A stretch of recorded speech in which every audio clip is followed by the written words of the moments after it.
बहुत बहुत बधाई महाराज। जन्माष्टमी का भी पर्व है, तो आप सभी को अभी से भगवान कृष्ण के जन्म महोत्सव की बहुत बहुत बधाई। जन्माष्टमी और भगवान कृष्ण का महोत्सव लोग मनाएंगे, जन्माष्टमी भी मनाएंगे, आप और हम भी मनाएंगे, खूब जन्मोत्सव भी हो पड़ेगी। पर क्या श्रीमद् भागवत कथा कहती है, क्या भगवान कृष्ण का जन्म केवल जन्मोत्सव एक ही दिन मनाना चाहिए? श्रीमद् भागवत कथा में वेद व्यास जी वर्णन करते हैं, सुखदेव जी महाराज राजा परीक्षित से कहते हैं कि अपने दिल में रोज मनना चाहिए कि आज मेरा कृष्ण मेरे हृदय में प्रकट हुआ है, आज मेरा कृष्ण मेरे हृदय में प्रकट हुआ है, आज मेरा कृष्ण मेरे नगर में प्रकट हुआ है, आज मेरा कृष्ण मेरी रोमावली में प्रकट हुआ है, आज मेरा कृष्ण मेरी चित्तवृत्ति में प्रकट हुआ है, आज मेरा कृष्ण मेरे नैनों में प्रकट हुआ है, आज मेरा कृष्ण मेरी श्रवण शक्ति में प्रकट हुआ है, आज मेरा कृष्ण मेरी श्वासों में प्रकट हुआ है, आज मेरा कृष्ण मेरे हृदय में, मेरे चित्त में, मेरी वृत्ति में प्रकट हुआ। केवल साल में एक दिन भगवान कृष्ण का जन्मोत्सव नहीं, रोज प्रतिदिन अपने भीतर भगवान के प्रागट्य का जन्मोत्सव होना चाहिए। उसी तरह लोग कहते हैं कि सावन का महीना है तो मुझे मंदिर जाना है, सावन का महीना है तो मुझे त्रिपुंड लगाना है, सावन का महीना है तो मुझे शंकर का गुणगान करना है। ना, प्रतिदिन, प्रत्येक घड़ी, प्रत्येक पल, प्रत्येक क्षण भगवान शिव को समर्पित होना चाहिए, प्रत्येक पल। तो शास्त्र कह रहा है कभी भी मंदिर में, यहां तक शास्त्र कहता है आपके घर में आप भगवान का दर्शन कर रहे हो तो भगवान का दर्शन करते समय में भी आपके नेत्र बंद नहीं होना चाहिए, नैन मिलाइए। आपको पहले भी कथा में 5 दर्शन का है। कितने दर्शन? 5। पहला दर्शन है भगवान के चरण का, दूसरा दर्शन है भगवान की नाभि का, तीसरा दर्शन है भगवान के वक्षस्थल का, चौथा दर्शन है भगवान की शिखा का, और 5वां दर्शन है भगवान के नयन का। ये 5 दर्शन है। इन 5 दर्शन में सबसे पहला दर्शन है भगवान के, जम के बोलिए, चरण का। आखिरी का जो दर्शन कहा गया है वो 5वां जो दर्शन है वो भगवान के नयन का दर्शन, कि भगवान से नैन मिलाइए। नेत्र बंद कर कर नहीं बैठना। जो नेत्र बंद कर कर बैठे, भागवत कहती है साधना वो है जो परमात्मा की भक्ति को, भगवान के मुखाग्र बिंद को, कि तेरे नयनों को मैं निहारती रहूं, तेरे मुखड़े को मैं देखती रहूं और तेरे ही नैनों में मैं समाहित होती चली जाऊं, वो साधना है, वो दर्शन है, वो दर्शन की मूलता है महाराज। वो साधना, वो दर्शन की मूलता है। नेत्र बंद कर कर बैठने से भगवान नहीं मिलता। भगवान कृष्ण कह रहे हैं ब्रजवासियों, तुम हाथ जोड़कर बैठे हो, नेत्र बंद करके बैठे हो, तो क्या भगवान मिलेगा? ऐसे भगवान नहीं मिलने वाला। भगवान को पाने का सबसे सुंदर तरीका है भगवान की भक्ति को धारण करो, हृदय में उतारिए, चित्त चिदानंद वृत्ति में उतारिए। भगवान हिंदू धर्म में मूर्ति की पूजन बताइए, तो मूर्ति की पूजन क्यों बताई? कि सामने मूर्ति होगी, तुम उससे नैन मिलाते रहोगे, परमात्मा तुम्हारे भीतर जाता रहेगा और तुम परमात्मा के भीतर जाते रहोगे। मूर्ति की पूजन इसलिए हिंदू धर्म में प्रथमता में वर्णित करी गई है महाराज।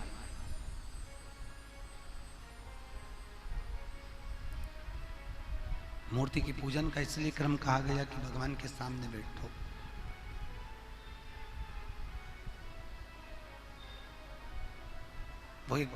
वो गीत गाते हैं ना, ये आ बैठ मेरे पास तुझे देखता रहूं, ना मैं कुछ कहूं ना तू कुछ कर। भगवान के मंदिर में कहा नहीं जाता, भगवान के मंदिर में पहुंचकर भगवान की मूरत के सामने खड़े रहकर, भगवान की मूरत के सामने बैठकर भगवान को देखा जाता है। भगवान आपको देखे और आप भगवान को देखें, बस यही निर्मल भक्ति का प्रतिबिंब बिंदु है।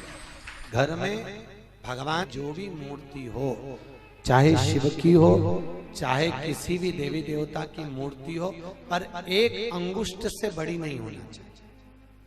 कितनी? जम के बोलिए। जैसे ये जमीन से बस इस अंगूठे को खड़ा कर लो, इससे बड़ी मूर्ति घर में नहीं हो।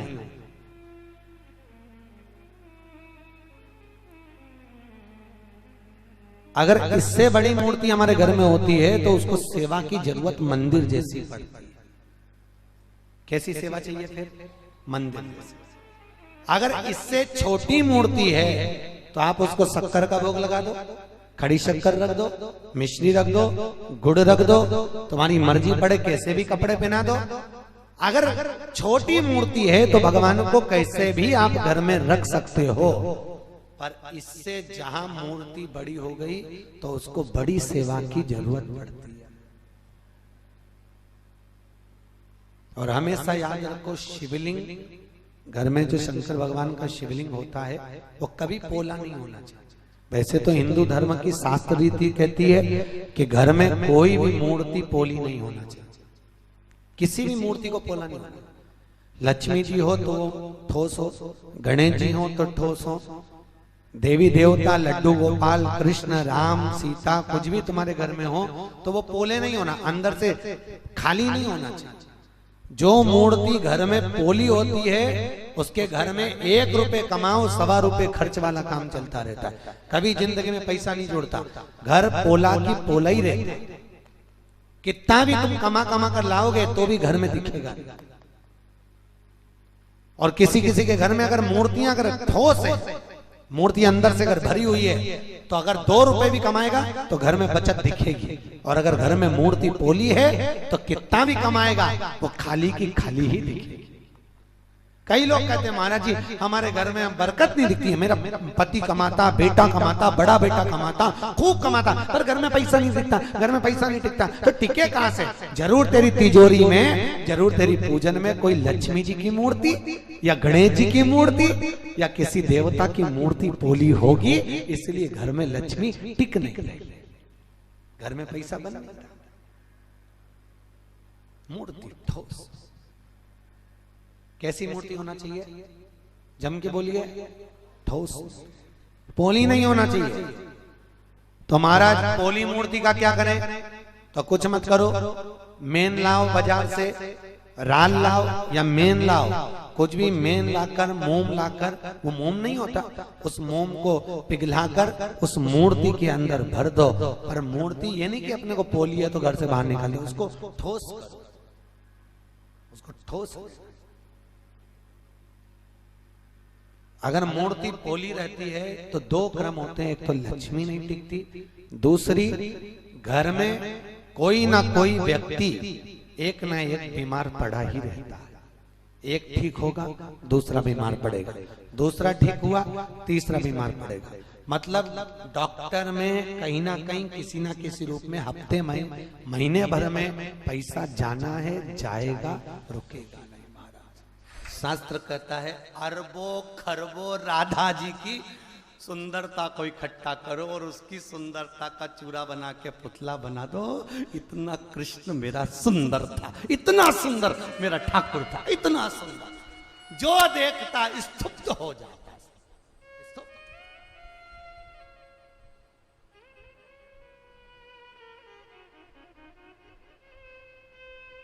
फिर वही वाली बात आ गई, लुट गई रे सांवरिया भाई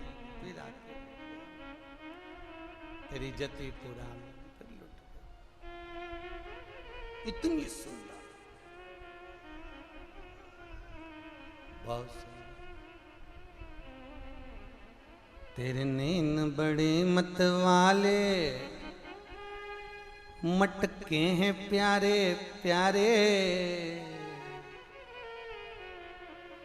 तेरे नैनों की मटकनिया पे बलहार प्यारे जो, बलहार प्यारे जो, तेरे बाल बड़े घुंघराले जैसे बादल काले काले, तेरे केशों की उलझनिया पे बलहार। लोग कहते हैं भगवान दुबले पतले थे, दुबले पतले नहीं थे, कपड़े तो सिले हुए पहनते ही नहीं था। मैया ने नीचे एक झबला ऐसा बनाया था जिसमें नीचे सोने की चेन लटकती थी, उसमें घुंघरू लटकते थे, और जंगा छोटी छोटी ऐसी मोटी मोटी, पाँव में कड़ला, हाथ में सुंदर काले मोती और सोने के मोती की पहुंची, गले में माला, बड़ा बड़ा आंख, आंख में भी सुरमा, सुरमा में भी एक आंख का सुरमा पूरा बिल्ला जैसा, एक सही रहता था, एक हमेशा बिगाड़ लेता था, रोता था तो एक ही मलता था, बिल्ला जैसा हो जाता। चुटैया, चुटैया में मोती लटक रहा है, मोती को पकड़ के मुंह में ले लिया और किसी ने कहा कन्हैया भाग, और ऐसा ठुम ठुम ठुम ठुम भागे जहां लुढ़क जाए तो कहीं गाय अपने बछड़े को दूध पिला रही हो वहीं जाके छुप जाए, और गाय के बछड़े को चिमटी खोड़ के भगा दे और खुद थन को मुंह में लेके चूसता रहे, और इसका भाई इसको ढूंढता रहे गया का, मालूम पड़े गैया के नीचे सोरिया, दोने हाथ पकड़े दोने पांव पकड़े, टामाटोली कारी, आलकी की पालकी, जय कन्हैया लाल की। ब्रह्मा जी मन में सोच रहे ये देवता ओंधा लटका है, शुद्धता नहीं।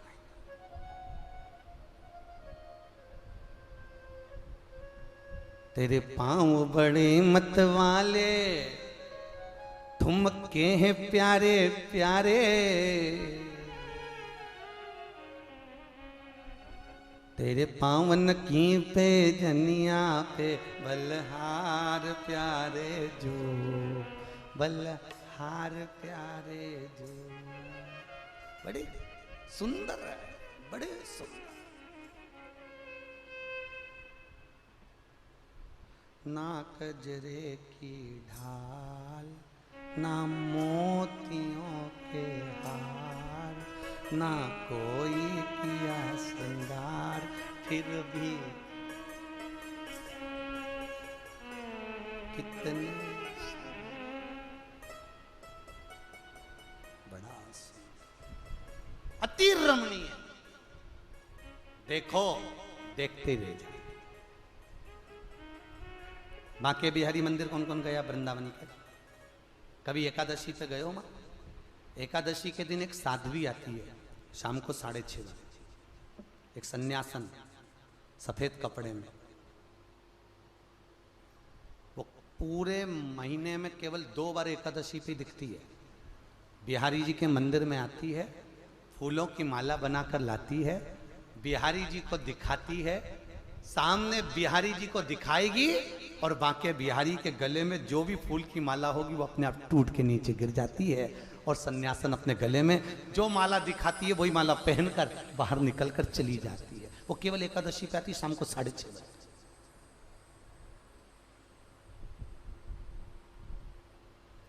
अब क्यों टूट रही माला? क्योंकि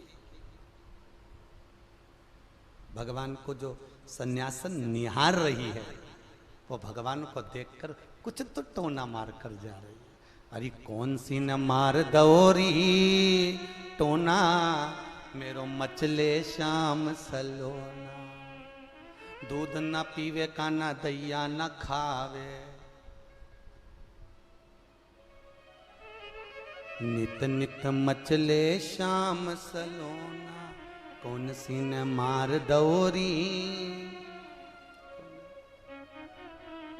कौन है? भगवान की प्रीति में गोवर्धन नाथ जी की अगर परिक्रमा करने जाओ तो गिरिराज जी की परिक्रमा में एक संत ऐसे हैं जो 24 घंटे परिक्रमा लगाते, 24 घंटे, ना सोच निवृत्ति के लिए जाते हैं ना वॉशरूम जाते हैं, 24 घंटे परिक्रमा चल रही, एक क्षण के लिए भी नहीं रुकते। परंतु लोग परिक्रमा करने कहां जाते? लोग तो बस कोलू के बेल की तरह घूम के आ जाते। कभी हमारा निवेदन है कभी परिक्रमा करने जाओ तो एक एक शिला का दर्शन करने करके आओ, एक एक शिला का दर्शन, गिरिराज बाबा की एक एक शिला पर जाइए, संतों से मिलकर आइए। जो संत गोवर्धन नाथ जी की कंदराओं में पड़े रहते हैं, निकलते परिक्रमा करते फिर अंदर चले जाते।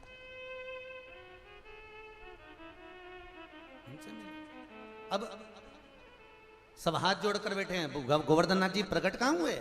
नहीं हुए प्रकट, हुए ही नहीं। इतने में ब्रजवासी बोले इंद्र होते तो आ जाते। भगवान कृष्ण ने हाथ जोड़ के कहा बाबा प्रकट हो जा। कन्हैया जी स्वयं विनती कर रहे हैं। कन्हैया का ही एक अवतार पर्वत में से प्रकट हो गया, हजारों हाथ कर कर खाने लगा। जब हजारों हाथ कर कर खाने लगे तो ब्रजवासी आपस में सोचे बताओ ये तो पूरा ही खजा है वो, फिर अपन क्या खाएंगे? अब भगवान प्रकट नहीं हो रहे थे तो क्या पत्थर है, और भगवान प्रकट हो गए तो क्या ये तो पूरा ही खा जाएगा। ये दुनिया के लोग हैं, कभी जीने नहीं देंगे तुमको, याद रखना। कह रहे हैं ये तो पूरा ही खा जाएगा। अब ब्रजवासी बोले पूरा खा जाएगा, तो भगवान कृष्ण बोले ठाकुर जी थोड़ा छोड़ दो। गोवर्धन नाथ जी ने हाथ को रोक लिया।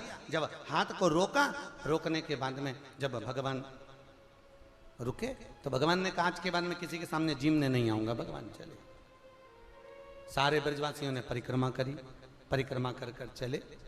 जैसे ही परिक्रमा कर कर चले, गोवर्धन नाथ जी की परिक्रमा का सुख पाया महाराज, सुख। एक एक शिला, जतिपुरा से जब हम परिक्रमा को प्रारंभ करते हैं, जतिपुरा से चलते चलते चलते चलते बीच में चलने पर बहुत सुंदर सुंदर शिलाखंडों का स्मरण होता है महाराज, बहुत बहुत।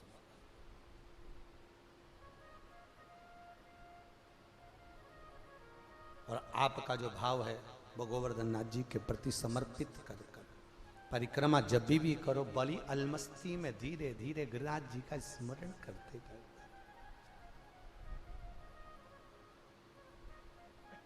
अब भगवान को अगर आप ये पुष्प चढ़ा रहे हो तो ये फूल का मुंह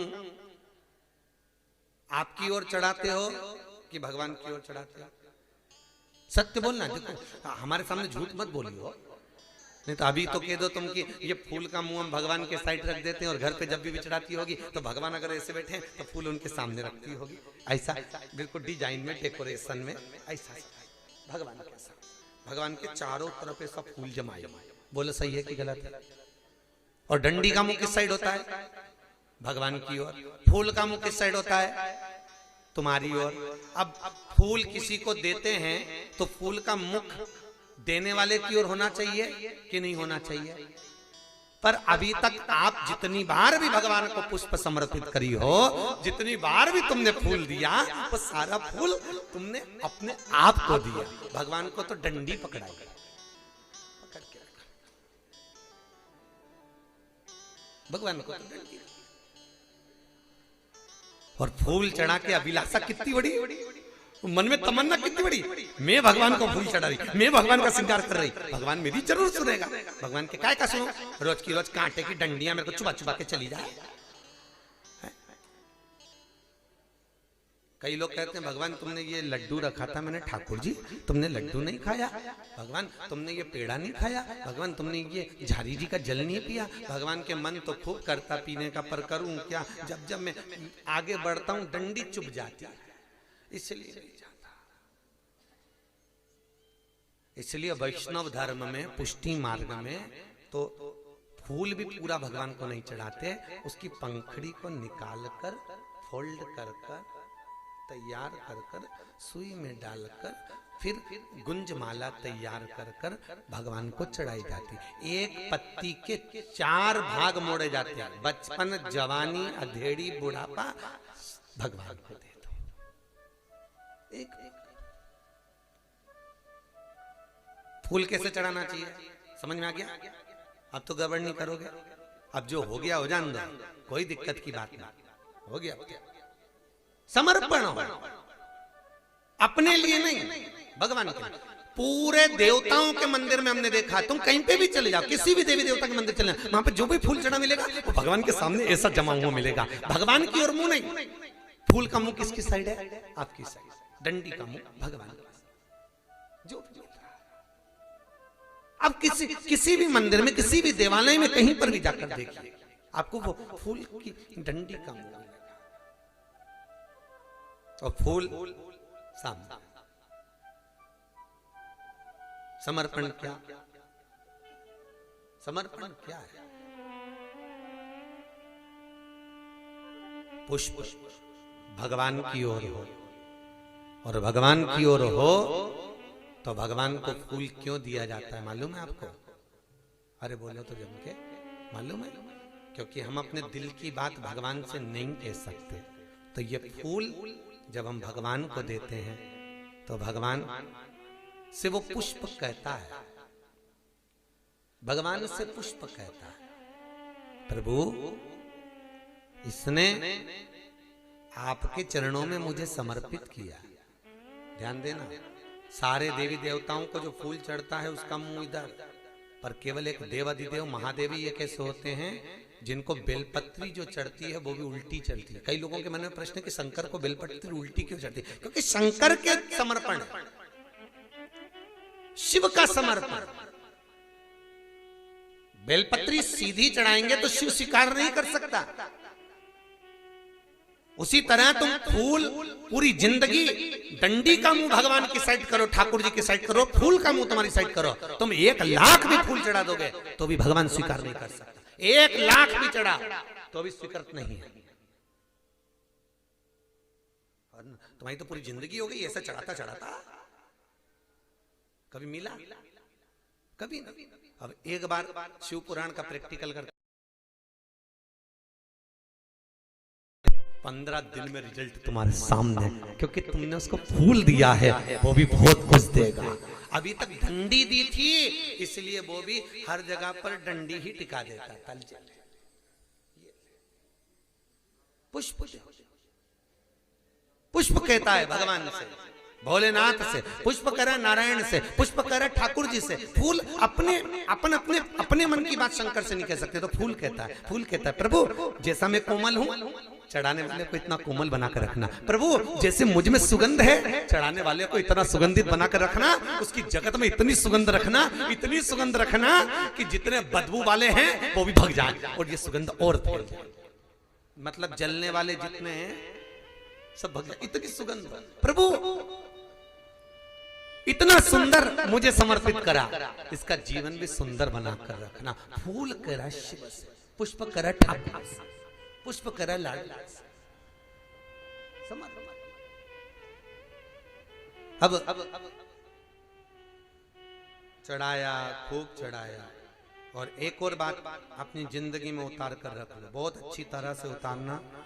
किसी के बगीचे में फूल लगा हो, बिना आज्ञा के कभी मत तोड़कर भगवान को चढ़ाओ, कभी भी। कंस का जो जन्म है, कौन? कंस। पवन रेखा के गर्भ से जो बच्चे ने जन्म लिया था कंस ने, पवन रेखा के गर्भ से जो कंस जन्मा था, उसके जन्म का केवल एक ही कारण था कि इसने कुबेर के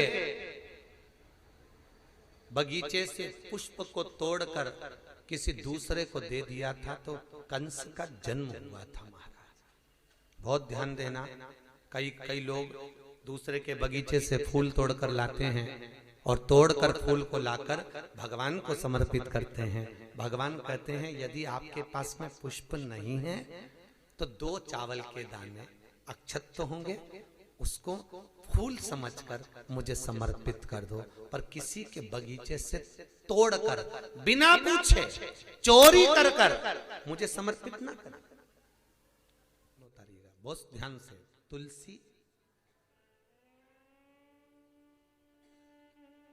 अपने गले में अपन क्यों धारण करते हैं, किस लिए पहनते हैं?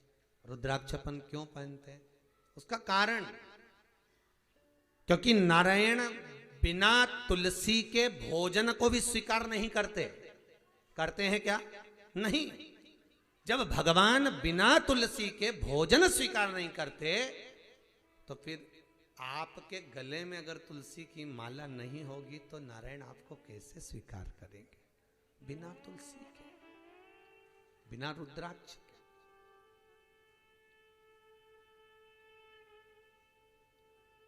कौन सा चंदन है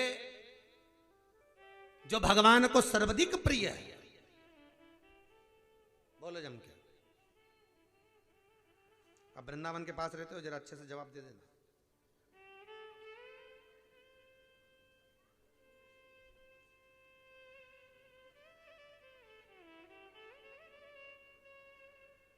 बोलते जाओ जरा जल्दी जल्दी।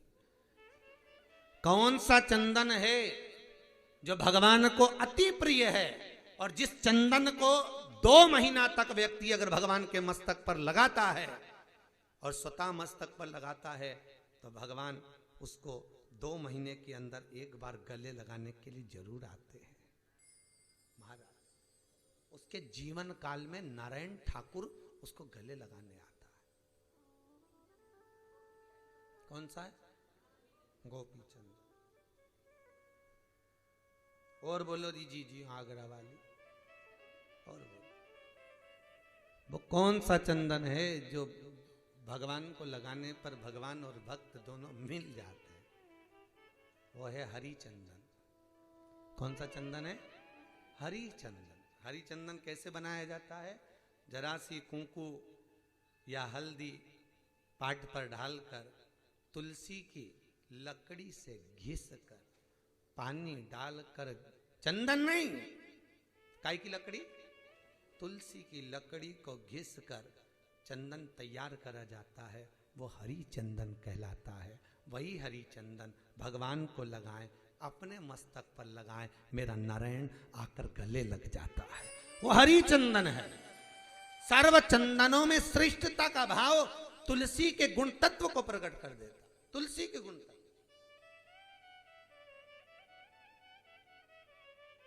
हरि चंदन।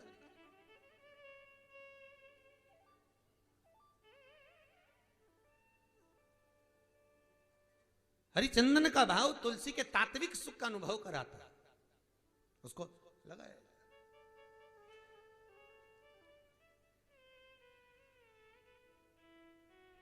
महाराज भगवान नारायण को लगाया गया वो हरिचंदन सुख का मूल स्थापित करता है। हम तो कहते हैं कार्तिक महीने में लगाना चाहिए। आपको भी मौका लगे आप घिसिए, लगाइए, भगवान को भी लगाओ, स्वतः भी लगाओ। कार्तिक में नहीं लगा सकते, अभी लगाओ, क्या जाता है उसमें? तुलसी। कई जगह बड़ा विचित्र काम होता है कि कोई मर जाता है तो तुलसी की लकड़ी उसके पीछे पीछे लेके जाते, शमशान में ले जाके तुलसी को सिर के पास रख के आग लगाते। निवेदन है तुलसी का सही उपयोग मरने के बाद नहीं है, तुलसी का सही उपयोग जीते जिए। जैसे आज के जमाने में लोग मरते हैं तो गीता जी का पाठ कराते, पहले लोग गरुड़ पुराण कराते, आजकल गीता कराते। कहां लिखा गीता करा? मरने के बाद गीता पढ़ने का विषय नहीं है, सोते हुए मन को जगाने के लिए गीता को पढ़ा जाता है। मरने के बाद नहीं, मृत्यु की सैया पे से नहीं उठाती गीता।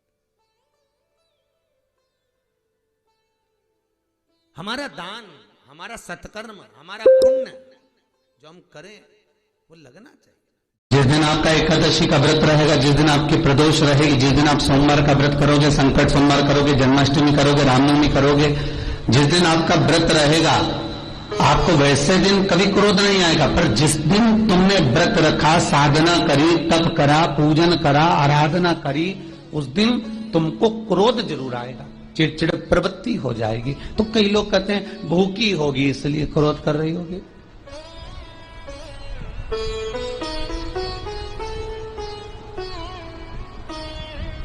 कई लोग कहते हैं कि भूख लग रही होगी इसलिए चिड़चिड़ प्रवृत्ति हो गई होगी। नहीं नहीं भाई, भूख से उसका कोई ताल्लुक नहीं है, क्योंकि रोज कोई जरूरी है कि वो इतना खाती हो कि नहीं खाती हो। कभी कभी तो दिन भर भूखी रह जाए तो भी क्रोध नहीं है। उसका कारण केवल इतना सा है कि उसका जो भजन का तेज पुंज है, उसके भजन का जो तप साधना है, वो इतनी प्रबल हो जाती है कि देवताओं को, इंद्र को बोलना पड़ता है कि इंद्र इसने 16 सोमवार कर लिए, इंद्र इसने मंगलवार कर लिए, इंद्र इसने ये व्रत पूरे कर लिए, और अगर इसके व्रत ये पूरे हो जाएंगे तो वर देने के लिए जाना पड़ेगा।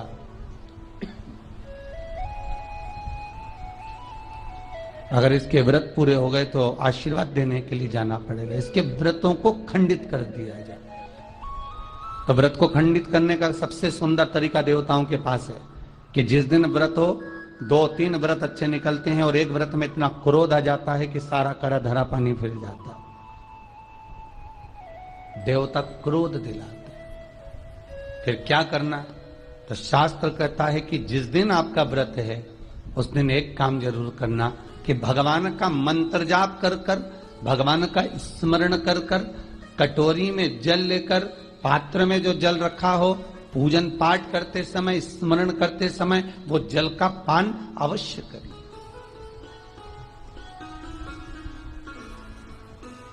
उस जल का पान अवश्य करें, उस जल को अवश्य। क्या होता है जल का पान करने से? शिव महापुराण की कथा कहती है, चाहे आप हनुमान चालीसा पढ़ें, चाहे आप राम रक्षा स्तोत्र पढ़ें, चाहे आप देवी कवच करें, चाहे आपकी मर्जी पड़े, जो पाठ पूजन करें, बस एक निवेदन है, पूजन पाठ करते समय एक कटोरी में, तांबे के कलश में, एक गिलास में जल अपने नजदीक में जरूर रखें।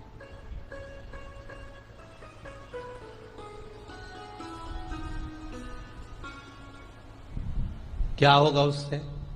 आप जितना पाठ करेंगे, आप जितना पूजन कर रहे हैं, आप जितनी आराधना कर रहे हैं, आप जितनी साधना कर रहे हैं, आप जितना तप कर रहे हैं, आप जितना हनुमान चालीसा, दुर्गा चालीसा, राम रक्षा स्तोत्र, यमुना अष्टक, गोवर्धन चालीसा, जो भी आप जप रहे हैं, जो भी आप सर्वोत्तम जी का पाठ करें, आप जिस भी पाठ को कर रहे हैं, उस पाठ को करते समय अगर जल तुम्हारे पास में रखा हुआ है, तो तुमने जब पाठ किया तो उसका जो तात्विक अंश है वो जल के अंदर जाएगा, और वो जल जब हम ग्रहण करेंगे